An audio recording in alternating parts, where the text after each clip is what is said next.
사람이 될 수 있도록 도와주세요. 예수님의 이름으로 기도드립니다. 아멘. 오늘 주신 하나님의 말씀은 마가복음 11장 20절에서 26절까지의 말씀입니다.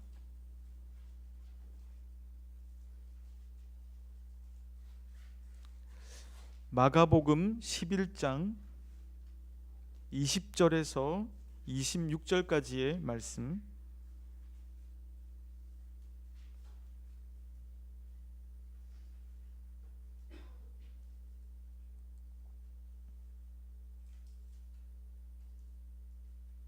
한 절씩 교독해서 읽겠습니다. 26절은 사본에는 어떤 사본에는 있고 없고 해서 결국엔 결정하지 못해서 없음으로 되어 있기 때문에 25절까지만 읽으면 되겠습니다. 제가 먼저 읽고 여러분들 읽도록 하겠습니다. 그들이 아침에 지나갈 때에 무화과 나무가 뿌린 채 마른 것을 보고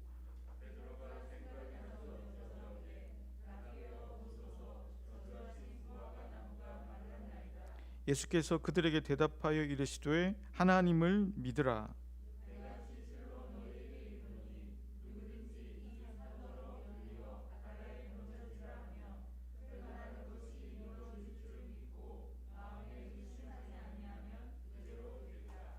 그러므로 내가 너희에게 말하노니 무엇이든지 기도하고 구하는 것은 받은 줄로 믿으라. 그리하면 너희에게 그대로 되리라. 아무에게나 혐의가 있거든 용서하라.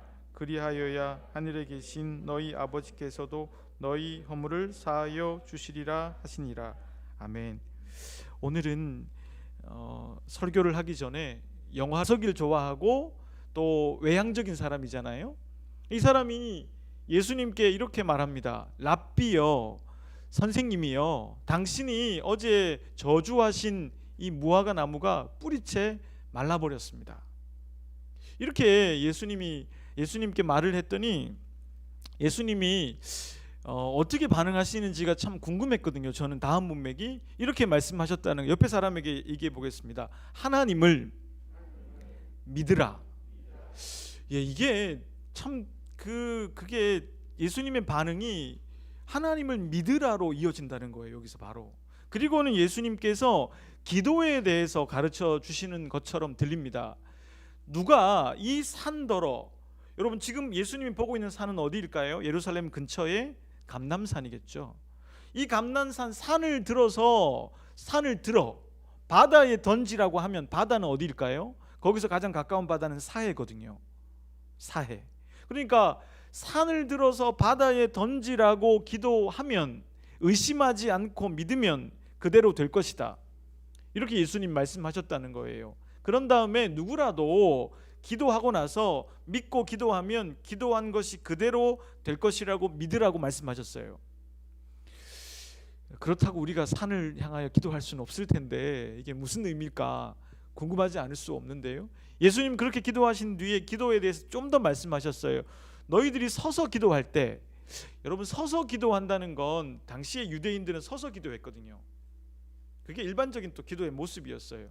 요것 때문에 우리가 앉아서 기도 안 하고 서서 기도해야 할 이유는 없는 거죠. 그들의 일반적인 기도의 형태였으니까. 서서 기도할 때라는 말은 언제라도 기도할 때 이 말이에요. 기도할 때 누군가가 너희들에게 잘못한 게 떠오르면 그들을 용서해 줘라. 기도 시간에 떠오르면. 왜냐하면 그래야만 하나님께서 너희들의 잘못을 용서해 주실 거다. 이렇게 말씀하셨다는 거예요. 이렇게까지 이제 말씀하시고 기도에 대해서 끝나는 말씀이고, 26절은 없음이라고 돼 있죠. 이게 없음이라고 기록됐다고 하는 건 그냥 25절까지만 하면 될 걸 왜 없음이라고 굳이 해놨을까? 이 말은 어떤 사본에는 있다는 거예요. 어떤 문장이. 또 어떤 사본에는 없고 또 어떤 사본에는 있고, 그러니까 결정을 못했다는 거예요. 그리고 여기에 딱 정확하게 뭐라고 넣을 만한, 성경에 넣을 만한 말이 없었다는 뜻이거든요. 한번 말씀드렸습니다마는 이런 게 나오면 성경 읽다가 뭐가 있었을까 라고 생각해 보면서 성경을 읽는 게 좋을 것 같아요. 제 생각에는 문맥으로 보면 기도에 대해서 조금 더 말씀하셨는데 그것에 대해서 기록을 한 것도 있고 못한 것도 있어서 없다고 해놓은 것 같습니다. 정확하지 않으니까. 그렇게 이해하면 될 것 같은데요. 그래서 오늘 말씀에서 오늘 우리가 본 영화는 브루스 올마이티란 영화였습니다. 영화니까 영화는 영화일 뿐 하나님이라는 존재가 브루스라는 사람에게 잠깐 하나님의 역할을 맡기고 휴가를 가신다는 거예요. 영화예요. 영화. 하나님 휴가 가시면 큰일 나요. 하나님이 브루스라는 사람에게 하나님의 역할을 맡기고 휴가를 가셨어요. 그런데 어떤 일이 벌어지냐면 처음에는 이 브루스가 좋았어요. 왜냐하면 전지전능한 힘을 가졌으니까 정말 모든 걸 할 수 있는 사람이 됐잖아요. 근데 가만히 보니까 하나님이 일이 괴로워요. 왜냐하면 기도 소리가 끊이지 않고 들리는 거예요. 여러분 생각해 보십시오. 얼마나 많은 사람들이 기도하겠어요 하나님한테. 그러니까 그 기도 소리가 일단 너무 힘들고, 두 번째는 이걸 어떻게 처리할지가 너무 힘든 거예요. 하나님이 어떻게 그걸 다 듣고 계실까? 그래서 어쩔 수 없이 이 사람이 어떤 마음을 가집니까? 그냥 모든 기도를 처음에는 처리하려고 하다가 예스라고 다 그냥 해버렸어요. 무조건. 어떻게 됐습니까? 세상이 엉망진창이 돼버렸습니다. 이걸 통해서 우리가 몇 가지 알 수 있는 게 있어요. 하나님의 역할이 참 힘든 역할이다. 그렇죠? 생각보다 그걸 알 수 있어요 우리가. 왜냐하면 하나님의 역할을 인간이 해보니까 알게 된 거니까. 아마 우리가 하나님 역할을 해도 별로 다르지 않을 거예요. 두 번째는 알 수 있는 게 뭐냐면 사람들이 하나님께 드리는 기도가 대단히 이기적인 기도가 많구나. 그렇지 않습니까? 그리고 사람들이 하나님께 드리는 기도가 하나님이 만들어 놓으신 질서, 창조의 질서라든지 자연 질서가 있잖아요. 그걸 깨트리는 기도가 많다는 거죠. 세상이 엉망이 된다는 건. 그러니까 오늘 말씀을 우리가 들어감에 있어서 제가 이 영화를 선정한 까닭이 있는데, 여러분들이 그동안 우리가 하나님한테 기도할 때 이런 자세를 많이 가졌던 것 같아요. 어떤 자세냐면 마치 하나님께 기도하는 게 음료수 자판기에서 돈 넣고 음료수 자판기 빼내는 것처럼. 그러니까 대단히 우리가 어떤 기도하면 하나님은 이렇게 응답해 주실 거라고 우리가 결정하는 거죠. 이해가 되세요? 이거는 되게 기계적인 기도잖아요. 잘 생각해 보면 우리의 기도는 그런 기도가 많았어요. 그러니까 우리 입장에서 그냥 이거 주세요. 우리가 이렇게 기도를 했으니까 하나님이 이렇게 주실 거야. 그건 누구의 입장이에요? 우리의 입장이었잖아요. 사실은 대단히 그건 하나님을 기계적으로 대하는 거잖아요. 하나님은 여러분 기계가 아니시잖아요. 오늘 성경에서 착각하면 안 되는 게 있어요.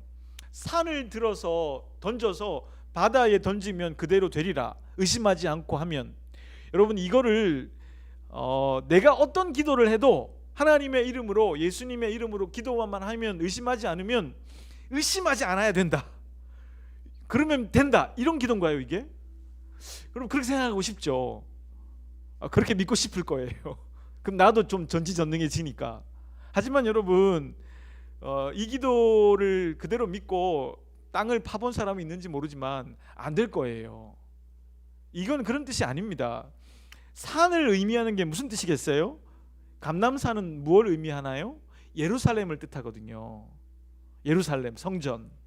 예루살렘 성전이 제 아무리 하나님을 예배하는 장소였다고 해도 그것이 하나님을 제대로 믿는 일에 방해가 되면, 그것을 던져서 바다에 던져지라고 기도하면, 그러니까 그 하나님을 믿는 일에 방해가 되는 것들을 없애달라고 기도하면 그 기도도 응답된다는 거예요.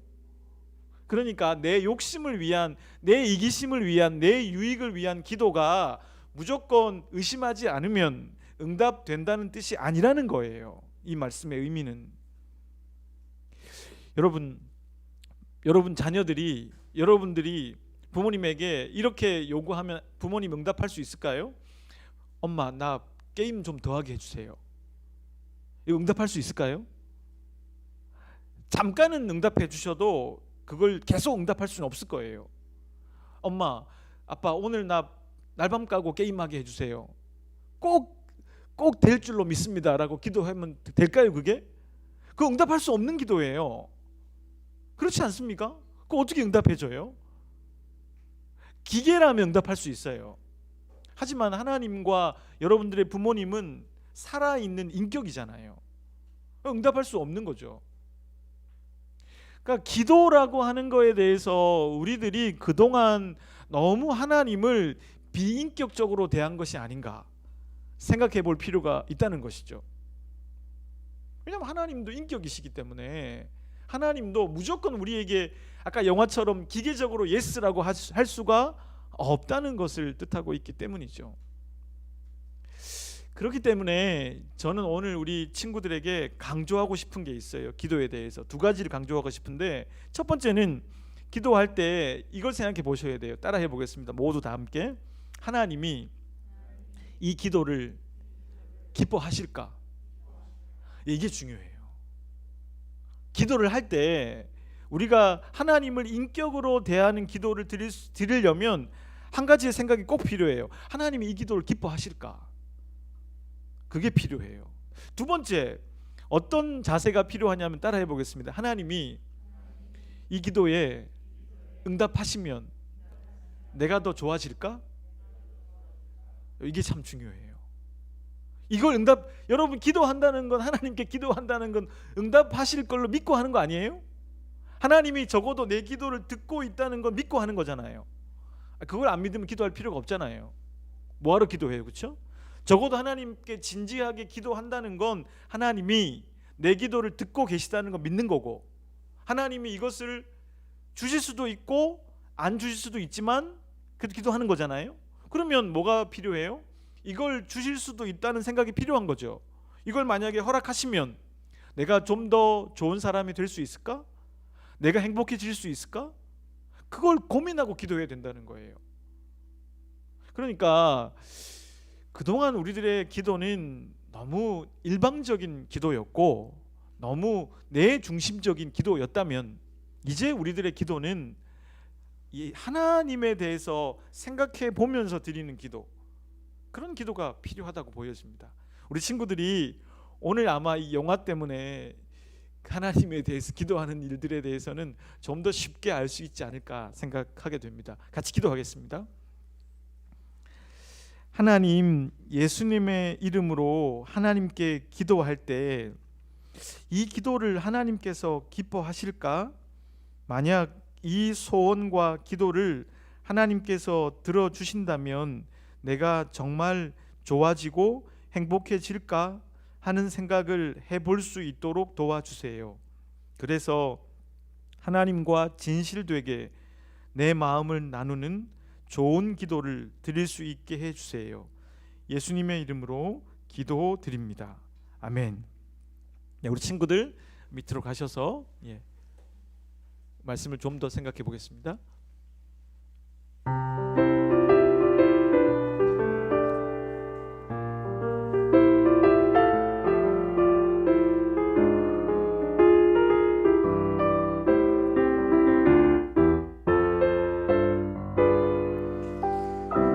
네, 말씀을 좀 더 이제 들어가 볼 텐데, 여러분 이 말씀이 전후 문맥으로 볼 때 결국 결론적으로 얘기하고 있는 게 뭐냐라고 했을 때, 여러분 머릿속에 이 설교를 들으실 때 꼭 떠올려야 되는 하나의 상이 있어요. 뭐냐면 예루살렘 성전이에요. 그걸 머릿속에 염두에 두시고 오늘 말씀을 이해해 나가셔야 돼요. 그러니까 머릿속에는 예루살렘 성전이 계속 있어야 되는 거죠. 여러분, 예루살렘 성전에 대해서 예수님께서 예루살렘에 입성하셔서 하신 말씀은 이겁니다. 만민이 기도하는 집, 이 성전인데 강돌의 소굴이 됐다. 그러니까 예수님에게 비춰진 예루살렘 성전은 한마디로 강도의 소굴이에요. 오늘날 여러분들이 알고 있는 교회의 모습과 이 예루살렘 성전을 또 두 가지의 상을 머릿속에 놓고 말씀을 들어보시면 더 이해가 쉬우실 것 같다는 생각이 들기도 합니다. 예루살렘 성전이 어떤 곳인가 먼저 이해할 필요가 있습니다. 여러분, 예루살렘 성전을 지은 거는 원래는 다윗이 짓고자 했잖아요. 다윗이 짓고 싶어 했어요. 자기 왕궁을 짓고 자기의 권력이 정점에 이르렀을 때 하나님의 집을 짓고 싶어 했어요. 근데 하나님은요, 다윗에게 허락하지 않으셨어요. 다윗이 피를 너무 많이 흘렸고 전쟁을 너무 많이 했고, 뿐만 아니라 다음 아들인 솔로몬을 위해서 그 과업을 남겨두셨어요. 아마도 제 생각에는 하나님은 다윗이 너무 많은 좋은 것들을 갖고 있었기 때문에 그 일은 솔로몬에게 넘겨줌을 통하여서 솔로몬이 그걸 통해 하나님을 더 경험하도록 하기 위한 하나님의 의도였다고 봐요. 솔로몬이 여러분 7년에 걸쳐서 솔로몬이 예루살렘 성전을 1차로 짓습니다. 예루살렘 성전은 2번 지어졌다고 볼 수 있어요. 제대로는 1차 성전이 솔로몬이 지은 거거든요. 기원전 957년에 완공이 돼요. 근데 2차 성전보다는 크진 않았어요. 하지만 이 예루살렘 성전이 완공되고 나서 하나님께서 그 예루살렘 성전을 통하여서 이스라엘 백성들에게 복을 주시겠다고 약속하셨기 때문에 굉장히 중요한 의미가 있는 거죠. 그런데 이 성전을 지었을 때 헌당하면서 솔로몬이 기도를 드리거든요, 하나님 앞에. 근데 그 기도를 듣고 하나님이 이렇게 말씀하세요. 말씀을 보시면 우리가 알 수 있는 게, 하나님은요, 이 솔로몬의 이 성전, 예루살렘 성전에 무조건적으로 은혜를 베푸시겠다고 약속하신 게 아니었어요. 제한적이고 조건적이에요. 비록 이것이 내가 인재를 상징하는 예루살렘 성전이라고 해도 너희들이 율법을 좇아서 하나님을 경외하기를 게을리하지 않으면 복을 받을 것이고, 이 예루살렘 성전이라도 너희들이 나를 버린다면 저주 받고 무너지게 될 것이다 라고 말씀하셨어요. 여러분, 이 말씀대로 예루살렘 성전은 무너지고 말았습니다. 외세의 침략에 의해서. 그게 1차 성전이 무너진 거거든요. 나중에 보면 에스라라든지 느헤미야 때 성전을 재건하는 이야기가 나오잖아요. 그것이 이제 2차로 이 성전들을 어떻게 재건할까 논의하고 그 성전의 터를 닦고 성전을 재건하는 이야기들이 나오죠. 나중에 2차 성전을 지었던 거는 헤롯의 때에 가서였어요. 여러분, 헤롯 아시죠? 그렇죠? 예수님 당시에 있었던 그 헤롯 대왕. 헤롯이 이 예루살렘 성전을 재건하는 것이 본인의 권력의 기반을 잡는데 중요하다고 생각했거든요. 그래서 기원전 20년부터 공사를 시작해서 무려 80년이 걸려서 기원 후에 60년에 완성됐어요. 주후에. 그럼 80년이 걸린 거잖아요. 그러면 예수님이 지금 이 예루살렘 성전을 보고 있을 이때가 AD 30년대니까 초반이라면, 이때는 이미 모든 예루살렘 성전의 골격이 완성되어 있는 즈음이었다 그래요. 50년 넘게 공사했으니까. 그러니까 예루살렘 성전 2번째 성전은요, 엄청난 위용을 가시하고 있는 모습이었대요. 국회의사당 몇 개가 들어갈 정도로 몇 개의 규모였다는 거예요, 이 예루살렘 성전의 규모가. 그러니까 이 예루살렘 성전은 당시의 그 위용이라든지 위세가 대단했던 것이죠. 그런데 이 예루살렘 성전은 아까 1차 성전을 지었을 때 하나님이 솔로몬에게 주신 말처럼 어떻게 되어버렸습니까? 제한적인 거였잖아요. 아무리 예루살렘 성전이라도 그것을 담아내고 있는 사람들이 하나님을 경외하냐 경외하지 않느냐에 따라서 그 예루살렘 성전조차도 무너질 수 있다고 말씀하셨잖아요. 결국 여러분, 예수님이 지금 말씀하신 건 그 예루살렘 성전이 무너질 거라는 걸 말씀하고 있는 것이죠. 왜요? 그 성전 안은 하나님을 경외하는 하나님에 대한 믿음으로 가득 차 있었던 게 아니라 성전에서 돈을 바꾸는 행위와 물건을 사고 파는 행위로 통하여서 본인들의 이익과 욕심을 채우는 그런 곳으로 전락해 버렸고, 그거 하느라고 이방인들에게 주어져야 할 공간마저도 본인들이 사유화하고 차지해 버린, 하나님이 원하지 않는 성전의 모습이 되어 버렸기 때문에 그것은 결국 솔로몬에게 주신 말씀처럼 무너져 버린다는 얘기를 하고 있습니다. 그러니 예루살렘 성전이 주는 교훈을 우리가 깨달아야 되는데요, 그것은 뭘까요? 성전이 과거에 어떤 위용을 가시하고 어떤 은혜를 받았던 성전이었다는 게 중요하지 않다는 거예요. 중요한 것은 무엇입니까? 현재라는 시점이에요. 철저하게 현재라는 시점, 지금이라는 시간에서 그 성전이 무엇으로 채워져 있는가, 그 성전 안에 무엇이 가득한가, 그게 중요하다는 것이죠. 두 번째는 뭘까요?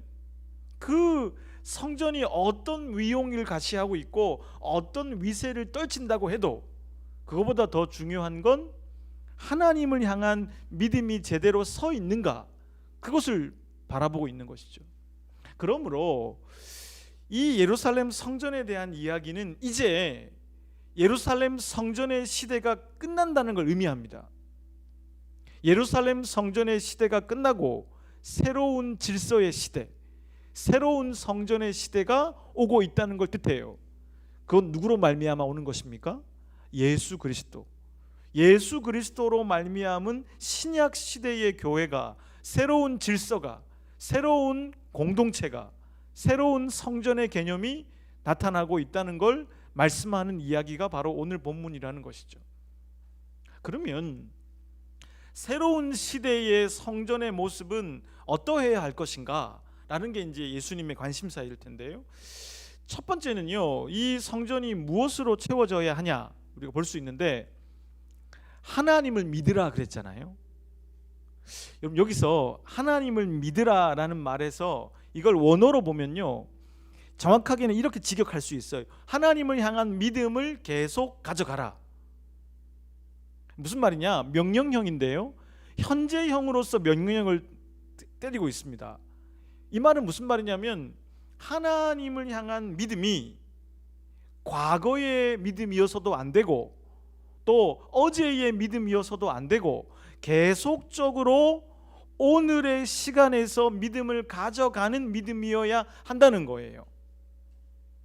그러니까 중요한 건 지금 하나님을 믿고 있느냐, 지금 이 순간에 그 성전이 하나님을 하나님으로 믿고 있는 믿음을 갖고 있느냐, 그걸 말하고 있습니다. 그런데 그 믿음이 대상이 누구입니까? 하나님이잖아요. 그 말은 무슨 말일까요? 너희들이 지금 예루살렘 성전을 보면서 믿음을 가져서는 안 된다는 의미예요. 여러분, 많은 유대인들이 예루살렘 성전 하면 믿음의 표상이었습니다. 유대인들은요, 한 번이라도 예루살렘 성전에 가서 희생 제사를 드리고 또 그곳에서 예배하는 게 일생의 낙이었고 기쁨이었어요. 영광이었습니다. 그들에게 예루살렘 성전은 믿음이었어요. 하지만 지금 예수님께서 예루살렘 성전이 무너질 것이라고 말씀하시며 하시는 말씀은 무슨 뜻일까요? 하나님을 믿으라는 거예요.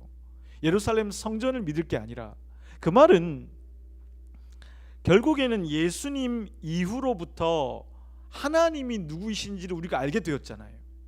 여러분, 예수님이 오신 가장 큰 이유는 뭐예요? 하나님이 어떤 분인지를 예수님이 드러내 보여주는 것이잖아요. 우리는 하나님에 대해서 잘 알지 못했어요. 그런데 예수님이 인간이 되어 육신을 입고 오심을 통하여서 하나님이 어떤 분인지를 알게 된 거예요, 구체적으로. 그러니 이제는 하나님은 저 멀리 계신 하나님이 아니라 우리 가까이에 와 있는 하나님이 되신 거잖아요.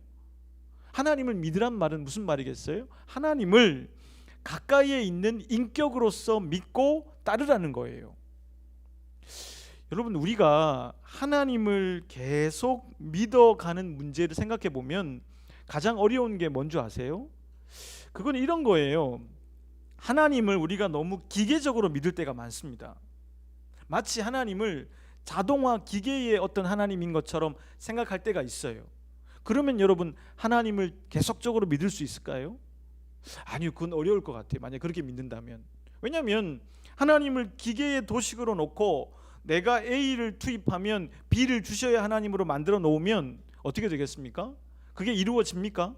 계속 안 이루어지거든요. 그러니까 하나님을 믿으라는 말은 하나님을 인격으로서 우리에게 오신 예수 그리스도를 통하여 그분을 믿으라는 거예요. 여러분, 하나님은요, 내 뜻대로 되지 않는 분이세요. 하나님은 전적인 타자이세요. 그렇지 않습니까, 여러분? 하나님은 하나님 자신의 자유를 갖고 계시잖아요. 우리가 그걸 놓칠 때가 많습니다. 하나님은요, 야곱을 택하셨잖아요. 에서가 아니라. 하나님은 10명의 형들을 놔두고 요셉을 택하셨어요. 하나님은 첫째 아들 므낫세가 아니라 에브라함을 택하셨어요. 왜 그러셨을까요? 답은 간단합니다. 하나님 마음이거든요. 하나님 자유를 보여주신 거예요. 인간들이 만들어 놓은 장자 계승의 원칙을 하나님 스스로 깨트리심으로 나는 너희들과 생각이 다른 존재이구나, 나는 나의 자유를 갖고 있는 존재이구나라는 걸 드러내 보여주신 거예요. 하지만 결과는 어땠습니까? 궁극적으로 보면 야곱이, 요셉이, 에브라임이 계승을 했던 것이 하나님이 하나님 되는 일에 인간을 더 깊은 데로 인도하고 더 올바른 데로 인도하는 일에는 유익이 됐다는 거예요. 결국에는 하나님은 당신의 자유의지를 갖고 계신 인격으로서의 전적 타자로서 존재하는 분이라는 거예요. 여러분, 하나님을 그렇게 믿으셔야 돼요. 하나님을 마치 내가 만들어 놓은 그 하나님이 기계적으로 내게 응답하시는 것처럼 만들어 놓으면 안 된다는 것입니다. 하나님을 그렇게 믿으면 그 뒤에 이야기가 기도에 대한 이야기잖아요. 그러면 그 기도에 대한 이야기가 이해가 갑니다. 여러분, 하나님을 그런 하나님으로 믿으면 내 이익과 내 유익을 위한 기도만 할 수 있을까요? 안 됩니다. 이제 그 기도가 하나님을 그런 식으로 정립해 놓으면 내 기도가 아예 바뀌게 돼 있어요. 왜요? 하나님은 인격이시잖아요. 하나님은 내 기도에 기계적으로 응답하는 분이 아니시잖아요. 그렇게 하나님을 믿으면, 그런 믿음을 계속 가져가면 어떤 일이 벌어지겠습니까? 내 기도가 바뀌게 되죠. 내 기도가 내 사익과 내 유익과 내 이익을 위한 기도일 수 없게 되는 것이죠. 여러분, 예수님이 무화과 나무를 보시다가 왜 저주하셨어요? 그거를 예수님이 자기 이익 때문에라면 이런 거죠. 배가 고파 죽겠는데 아침에 이게 4월이면은 그래도 조금 열매는 맺어야 되는데 일반적으로 아예 없네. 저거 안 되겠네. 기분 나쁘네. 너 아예 열매 맺지 마. 이건 여러분, 이런 만약에 마음이었다면 이건 뭐예요? 사익이고 굉장히 자기 유익을 위한 기도였잖아요. 근데 그랬다면 그건 응답됐을 리가 없을 거예요. 아무리 예수님이라도. 근데 예수님이 그걸 보고 저주하신 까닭은 뭐예요? 그건 여러분, 예루살렘 성전을 얘기하신 거잖아요. 예루살렘 성전처럼 입만 무성한데, 그러니까 겉으로 보기에는 웅장한 성전을 가지고 있는데 가까이 가서 보니까 아무것도 없어요. 예루살렘 성전에 직접 들어가 보면 알맹이는 전혀 없는 그런 신앙생활을 하고 있는 곳이 되어버린, 그것에 대한 분노요, 그것에 대한 본인의 안타까움이잖아요. 하나님 그 기도에 응답해 주신 거죠. 그러니까 톰 라이트는 이렇게 말합니다. 여기서 산이라고 하는 건 예루살렘 성전으로 봐야 된다. 다른 해석이 있을 수 없다. 왜냐하면 그 산은 감람산을 뜻하고, 왜냐하면 예루살렘 근처에 있는 산이 감람산이니까. 그리고 그 감람산은 보통 예루살렘을 뜻하는 말이다.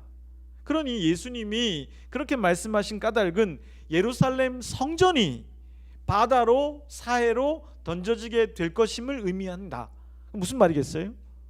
하나님을 하나님으로 믿어가는 일에 유익을 주어야 할 성전이 그것을 막고 있다면 그 성전조차 무너지기를 바라는 그 기도에 하나님은 응답하지 않을 수 없다라는 거예요.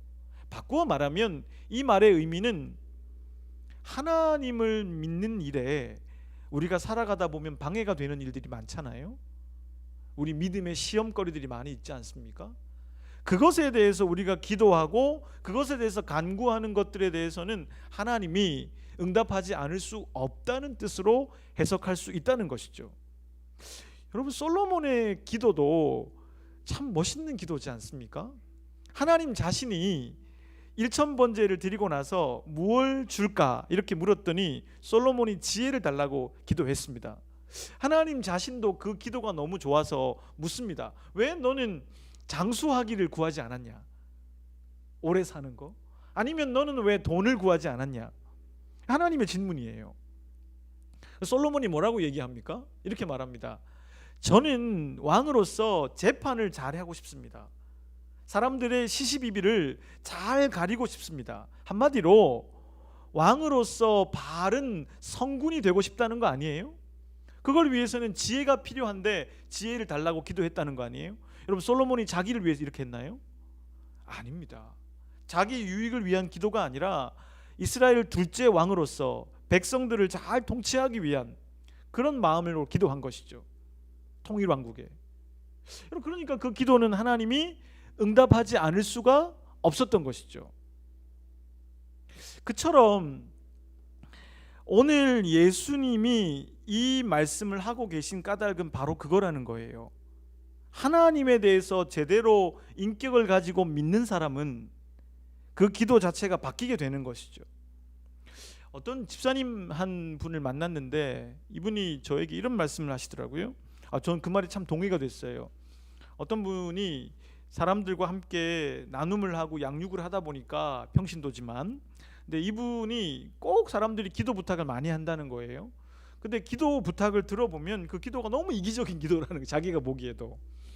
그래서 그분에게 꼭 이렇게 말씀을 하신대요. 그분이, 아니 집사님, 요 기도를 만약에 내가 이렇게 예를 들어 보겠다고 하시면 이러시더라고요. 어떤 사람이, 조카가 저에게 삼촌 나 게임 좀 더 하고 싶은데 우리 엄마한테 삼촌이 대신 얘기해줘, 나 게임 좀 더 하게 해달라고. 만약에 이렇게 말한다면 그 삼촌이 부모님께 그 얘기를 하는 게 맞습니까 안 맞습니까? 라고 얘기하더라고요. 그랬더니 다 대답을 못한대요. 똑같은 거죠. 중보기도를 부탁하면서 아주 이기적인 내용을 부탁하니까 중보기도를 하는, 그러니까 하나님께 아뢰어야 될 자기 자신이 기도를 못하겠다는 거예요. 그 기도는 자기 자신만 봐도 왜 그 사람에게 그게 있으면 더 좋아지지 않을 것 같거든요. 자기도 망설여지는 기도라는 거예요. 그렇게 얘기하면 많은 사람들이 이해하고 기도에 대해서 한번 생각해 보게 됐다고 그러더라고요. 그러니까 여러분, 지금 예수님이 말씀하시는 산을 들어서 바다로 던져진다는 이 말, 기도한 건 의심하지 않고 믿으면 그대로 되리라는 그 말, 너희들이 구한 것은 이미 받은 줄로 생각하라는 말은 이기적인 기도를 말하는 게 아닙니다. 내 욕심을 채우기 위해서 하는 그런 기도를 말하는 게 아니라 내가 하나님을 믿어가는 그 일, 내 인생을 제대로 살아가려고 하는 그 길에서 방해거리가 생길 거 아니에요.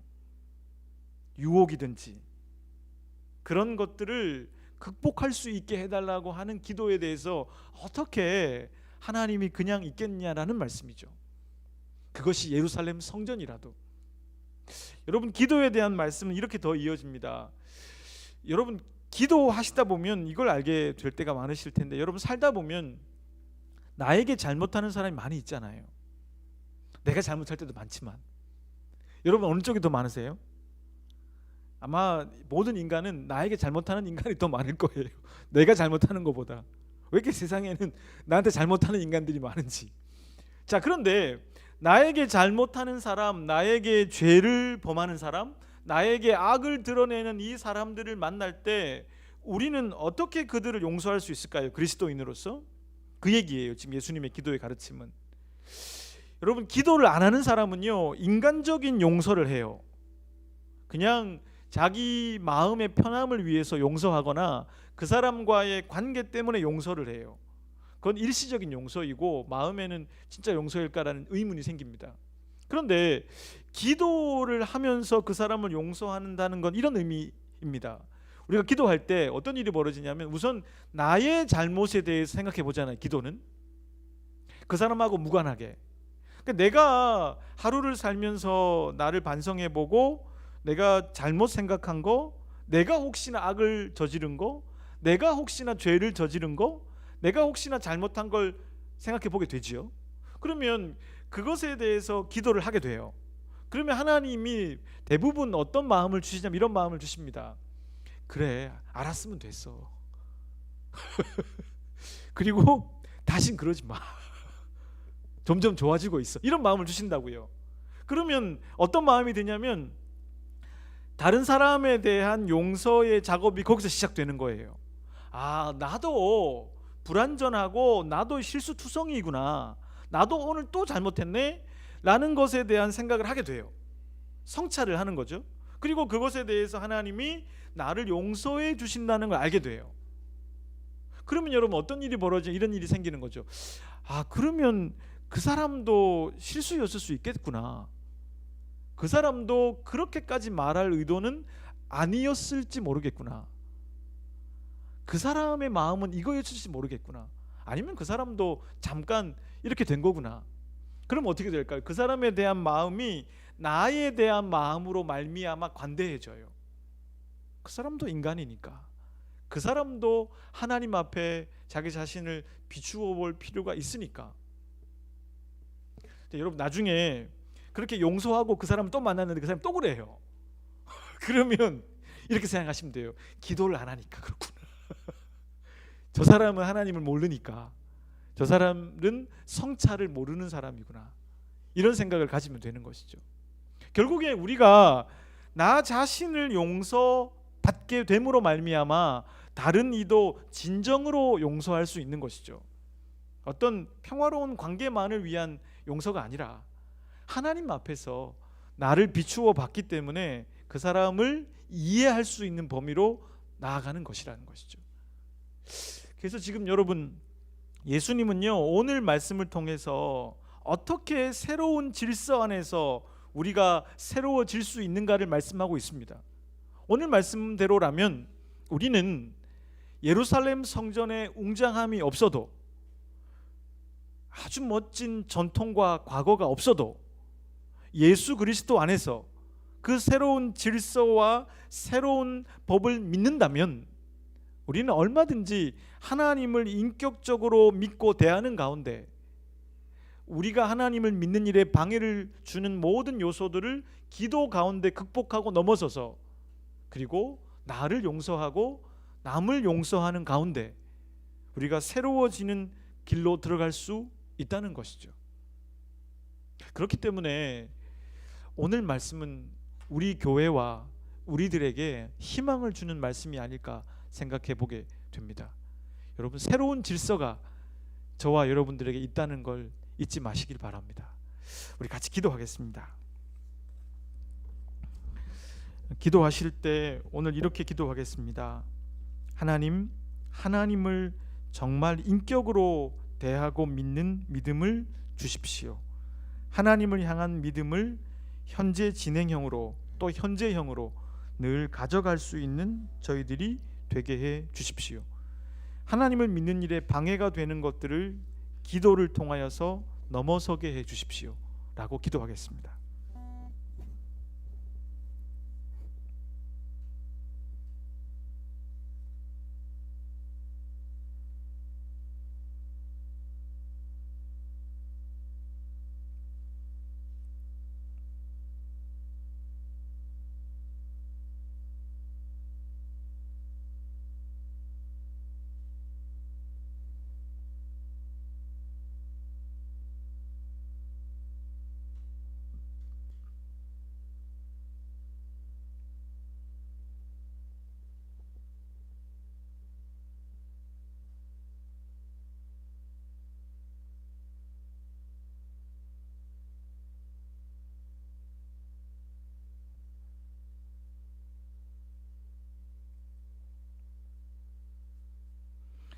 하나님, 예수님을 통해서 하나님이 어떤 분이신지 드러내 주셨습니다.